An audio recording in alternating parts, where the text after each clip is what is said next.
Hello and வணக்கம் மக்களே, welcome to coffee jitters with me Priya. இன்றைக்கி நம்ம 3 இன்ட்ரெஸ்டிங் ஃபேக்ட்ஸ் தான் பார்க்க போகிறோம். ஒன்று, ஒரு இம்மார்ட்டல் பற்றினது, நம்ம மனுஷங்களில் இல்லை, ஒரு சீ க்ரீச்சர். ரெண்டாவது, ஒரு நடக்கும் மரம். இது சவுத் அமெரிக்காவில் இருக்குது. இது ரொம்பவே வித்தியாசமாக இருந்துச்சு, அதனால தான் கொண்டு வந்திருக்கேன். மூணாவது, ஒரு டாலஸ்ட் மவுண்டன்.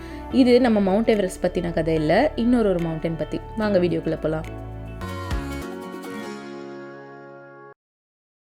இம்மார்டாலிட்டி பற்றி நம்ம எல்லாருமே ஏதோ ஒரு தருணத்தில் யோசிச்சிருப்போம். உங்ககிட்ட நான் ஒரு க்ரீச்சர் அதோட சாகும் தருவாயில் பேபியாக மாறி அதோட லைஃப்பை திருப்பி ஃபர்ஸ்ட்லேருந்து ஆரம்பிக்கும் அப்படின்னு சொன்னால் நீங்கள் நம்புவீங்களா? இது மூவியில் இல்லைங்க, ரியல் லைஃப்பில். ஆமாங்க, ஆழ்கடலில் ஒரு ஸ்பீஷீஸ் ஒன்று இருக்குது. ஒரு சின்ன tiny almost invisible jelly fish வந்து இந்த சீக்ரெட்டை ஹோல்ட் பண்ணுது. எல்லா ஜெல்லி ஃபிஷ்ஷாலையும் இதை பண்ண முடியாது. இந்த ஸ்பீஷீஸ்க்கு மட்டும்தான் இந்த மாதிரி ஒரு எபிலிட்டி இருக்குது. அது பேர் டியூரிடாப்சிஸ் டார்னி. அதுக்கு இன்னொரு பேரும் இருக்கு, பாஷா இல்ல, இம்மார்டல் ஜெல்லி ஃபிஷ். இந்த டியூரிடாப்சிஸ்ன்ற ஜெல்லி ஃபிஷ் வந்து பெசிஃபிக்லேருந்து தான் ஆரிஜினேட் பண்ணுச்சு. பட் அவங்க வேர்ல்ட் ஃபுல்லாகவும் ஸ்ப்ரெட் ஆகி இருக்காங்க.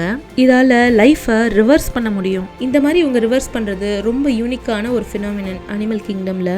மற்ற அனிமல்ஸ் மாதிரி இதுங்களுக்கும் காயங்கள் ஏற்படும், சிக்காகும், வயசும் ஆகும். ஆனால் எல்லா ஜெல்லி ஃபிஷ்ஷும் சாகிறதில்ல. அதுங்க பாடியை டிரான்ஸ்ஃபார்ம் பண்ணிட்டு யங்கர் ஸ்டேஜுக்கு போயிடும். அதாவது அடல்ட்ஹுட்லேருந்து பேபியாக மாறிடும். அவங்க லிட்ரலாக அவங்க செல்ஸை ரீப்ரோக்ராம் பண்ணிட்டு மெச்சூர் செல்ஸ்லேருந்து யங்கான நியூவான செல்ஸாக மாற்றி இது அவங்களோட என்டையர் லைஃப் சைக்கிளையே ரீசெட் பண்ணிடும்.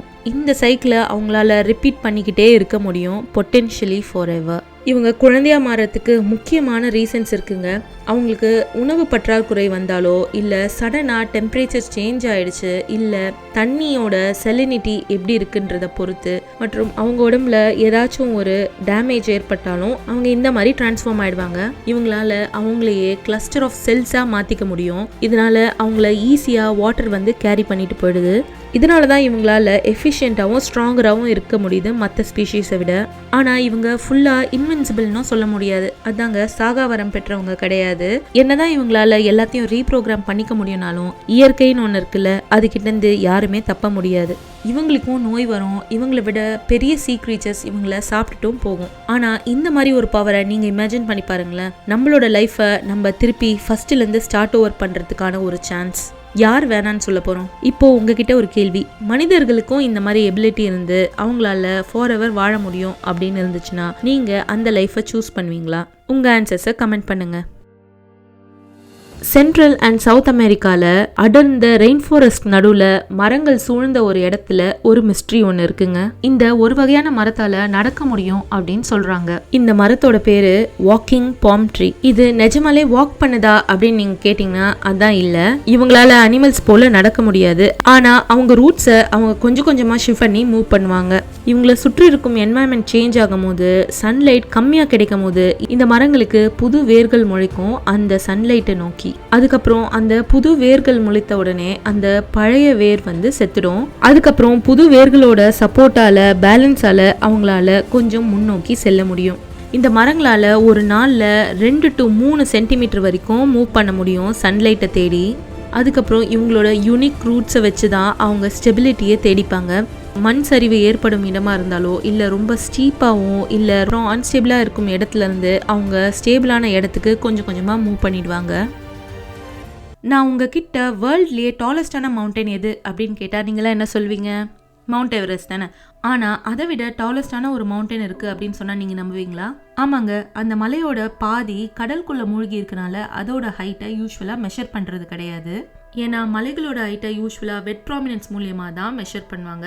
வெட் ப்ராமினன்ஸ்னா கடல் பகுதிக்கு மேலே உள்ள பீக். ஆனால் நான் சொல்கிற அந்த இன்னொரு டாலஸ்ட் மவுண்டன் கடல் பகுதிக்குள்ளேருந்தே செக் பண்ணக்கூடிய ட்ரை ப்ராமினன்ஸ் ஹைட். அதாவது ஓஷன் ஃப்ளோர்லேருந்து இந்த மவுண்டனோட பீக்கோட ஹைட்டை மெஷர் பண்ணும் போது இதுதான் டாலஸ்டாக இருக்கும். இந்த டாலஸ்டான மவுண்டன் பேர் மோனாகியா. இது ஹவாய் ஐலாண்ட்ஸில் இருக்கு. இது வந்து ஒரு டார்மெண்ட் வால்கேனோ. இது 1 மில்லியன் இயர்ஸ் ஓல்டுங்க. இது 6000 to 4000 இயர்ஸ்க்கு முன்னாடி தான் எரப்ட் ஆச்சு கடைசியா.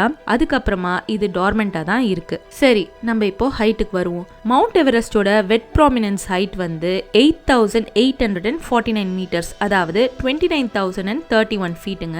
இது கடலுக்கு மேல உள்ள ஹைட்டை மட்டுமே குறிக்குது. மோனா கியாவோட ஹைட் வந்து 4207 மீட்டர் தான், அதாவது 13,803 ஃபீட். இதுவும் மோனா கியாவோட வெட் ப்ராமினன்ஸ் ஹைட். ஆனா மோனா கியாவோட ட்ரை ப்ராமினன்ஸ் ஹைட் வந்து 30,610 ஃபீட், அதாவது 9,330 மீட்டர். ஸோ நம்ம ட்ரை ப்ராமினன்ஸ் மூலமா பார்த்தோம்னா மோனா கியா தான் வின்னர். ஆனா நம்ம யூஸ்வலா வெட் ப்ராமினன்ஸ் படி தான் எடுப்போம்னு சொன்னல, அதுபடி தான் எல்லா மலைகளையும் மெஷர் பண்ணுவாங்க. அப்படி பார்த்தா மவுண்ட் எவரெஸ்ட் தான் டாலஸ்ட் மவுண்டன். தேங்க்ஸ் ஃபார் வாட்சிங் திஸ் வீடியோ. இந்த வீடியோ உங்களுக்கு பிடிச்சிருக்கும்னு நினைக்கிறேன்.